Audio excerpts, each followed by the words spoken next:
Good touch और bad touch, safe touch और unsafe touch. What I teach to my child कि good और bad और safe और unsafe. Might be problem with you also. आपके साथ भी ये प्रॉब्लम होती हो कि आप बच्चों को इस पर्टिकुलर टॉपिक को कैसे समझाएं. So I am here to solve you. Much confusion about it. अगर हम उन्हें सिखाते हैं कि कोई आपको यहाँ ना टच करे तो वो लोग कैसे डिसाइड करें, कोई भी टच करेगा. It's so problematic. आपको भी ये प्रॉब्लम है, आपको भी समझ में नहीं आ रहा है इसे कैसे बच्चों से बात करें. वीडियो में मैं आपसे बात करने वाली हूँ इसके रिगार्डिंग कि हम बच्चों को बहुत सिंपल तरीके से कैसे सिखा सकते हैं गुड टच, बैड टच और सेफ टच और unsafe touch. What is the best thing. It's not, इसमें कोई कंफ्यूजन नहीं है. So hi friends, I am Neelam and you are watching Neelam's parenting. Welcome back to this channel, का Hindi channel, जहां पर मैं बात करती हूँ आपसे पेरेंटिंग के नए एस्पेक्ट्स की, जिससे हम अपना और बच्चों का रिलेशनशिप बहुत अच्छा बना सके. So this video, just subscribe this channel and hit the bell icon so you will get the notification when I upload any new video. So मैं आपसे एक स्टोरी शेयर करना चाहती हूँ. मैंने बच्चों को पार्क में खेलते हुए देखा, आपने भी देखा होगा. यस, एक बार मैंने बच्चों को पार्क में खेलते हुए देखा, और क्योंकि ये कॉन्सेप्ट बहुत जरूरी भी है, जब हमने बच्चों को सिखाया गुड टच और बैड टच. गुड टच और बैड टच के बारे में बच्चों को पहले से ही बहुत सारी बातें सिखाई हुई हैं. तो जिसकी वजह से क्या हुआ, जब बच्चे पार्क में खेल रहे हैं तो अक्सर ऐसा होता है कि वो सब हम उम्र के होते हैं. हमने बच्चों को डिलीवर किया कि आपका गुड टच और बैड टच. उस टाइम पर क्योंकि पार्क में बॉयज भी होते हैं और गर्ल्स भी होते हैं, और जब हम खेल रहे होते हैं स्पेशली उस टाइम पर इस तरह के टच होना बहुत नॉर्मल है, स्पेशली स्मॉल किड्स में.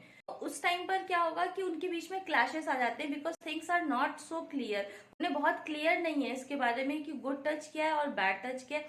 बहुत क्लियर ये मैसेज में कॉन्फ्लिक्ट आने लगते हैं, और में कई बार इसकी वजह से बड़ों में भी कॉन्फ्लिक्ट हो जाते हैं कि गुड टच किया, बैड टच किया. स्पेशली बीइंग अ मदर, ये बहुत जरूरी है कि हम बच्चों को सही तरीके से सिखाएं कि गुड टच क्या है और बैड टच क्या है, बट ये कॉन्फ्लिक्ट आए ही नहीं.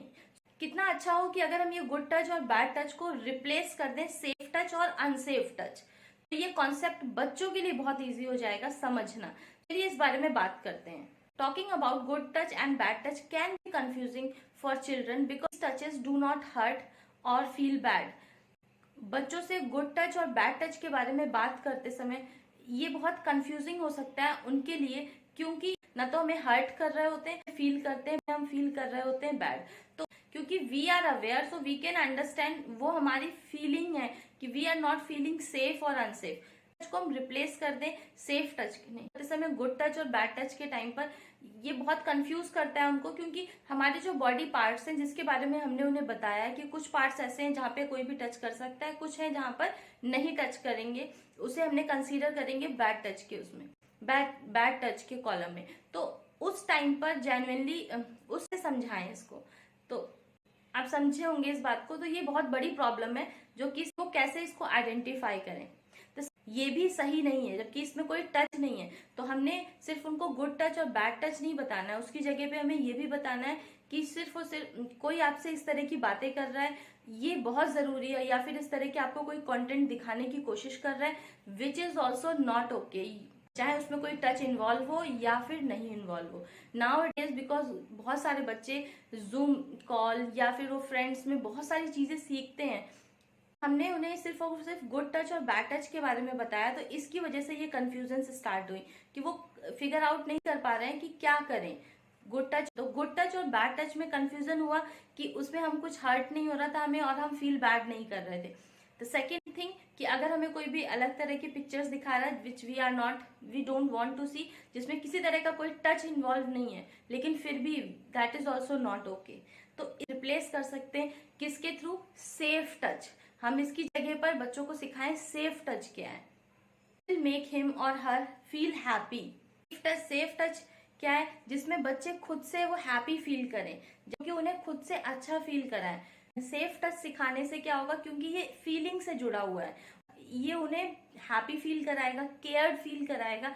सपोज उन्हें कोई हग कर रहा है, उन्हें कोई गले लगा रहा है, और उनके दादा दादी, उनके नाना नानी, या फिर कोई यस उनके दादा दादी, उनके नाना नानी उनको हग कर रहे हैं, व्हेन दे फील हैप्पी. ठीक है, तो ये सेफ टच है. व्हेन दे कोई उन्हें हाई फाई कर रहा है, तो आपने दोस्त के साथ में कंधे पे हाथ रख के घूम रहे हैं या उनके फ्रेंड्स उनके साथ घूम रहे हैं, तो जिसमें वो खुश हैं, they feel happy, safe and loved. तो ये सारे टच कैसे होंगे? ये सब सेफ टच है। ओपनली बच्चों से इस बारे में बात करनी होगी, डिस्कशंस करने होंगे, so they will feel comfortable. Unsafe touch, तो फिर अनसेफ टच कैसे हम समझें? सेकंड, एक ऐसा टच जिसमें हम बहुत अनकंफर्टेबल फील कर रहे हैं, हम कंफर्टेबल नहीं है उस सिचुएशन में, वो सच में क्या है? अनसेफ टच है। बच्चों को ये बताना बहुत जरूरी है कि कोई सीक्रेट कभी भी नहीं रखें वो अपने साथ, जब कभी भी उन्हें कोई अनसेफ टच देता है। You are feeling any time की अनकंफर्टेबल, जब किसी ने आपको टच किया and you are not feeling good, you are not feeling safe, तो वो सीक्रेट नहीं रखना है, आपको वो बताना जरूर है। It's so important. पेरेंट्स साथ में बच्चों को ये सिखाना भी बहुत जरूरी है कि you have full rights of your body. आपके पास अपनी बॉडी के सारे राइट्स हैं। आप नो बोल सकते हैं, इवन आप नो बोल सकते हैं, और अगर कोई आपकी बात नहीं सुनना है, जस्ट स्क्रीम नो, चिल्ला के बोलिए no. It's so important. Parent teach your child कि ऐसी सिचुएशंस भी होती हैं, ये हमें समय से पहले ही बच्चों को सिखाना बताना बहुत जरूरी है।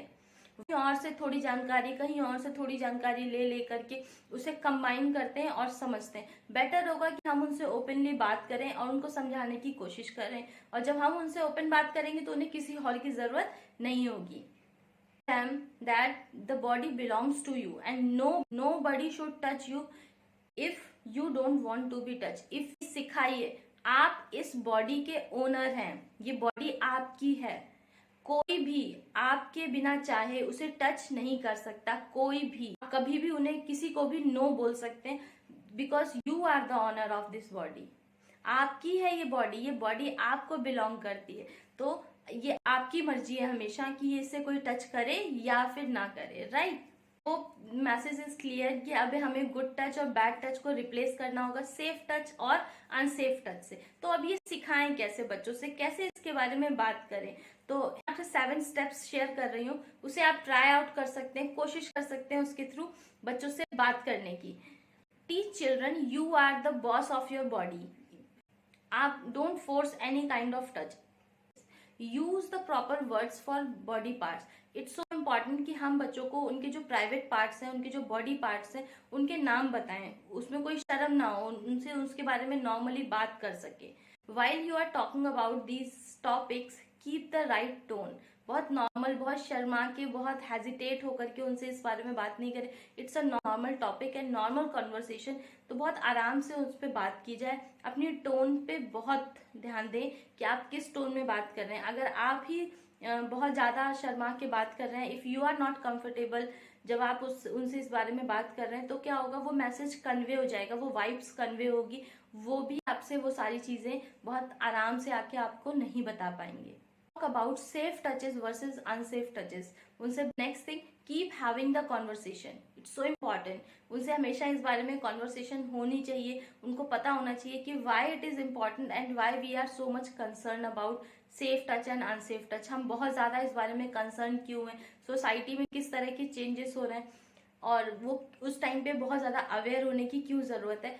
छोटी छोटी चीजें जो हम उन्हें बता सकते हैं, उनके लेवल पे जाकर के according to your child age उनसे बात करना बहुत जरूरी है। इवन इट गर्ल हो या फिर वो बॉय चाइल्ड हो, इट्स सो इम्पॉर्टेंट। ऐसा नहीं है कि बॉयज परेशान नहीं होते हैं या फिर ऐसा नहीं है कि गर्ल्स परेशान नहीं होती। We have to raise our children irrespective of boy and girl. हमें एक ऐसी सोसाइटी बनानी है जहाँ पे बॉय और गर्ल का कोई कॉन्सेप्ट ना हो, जहाँ पे सिर्फ बच्चे हों।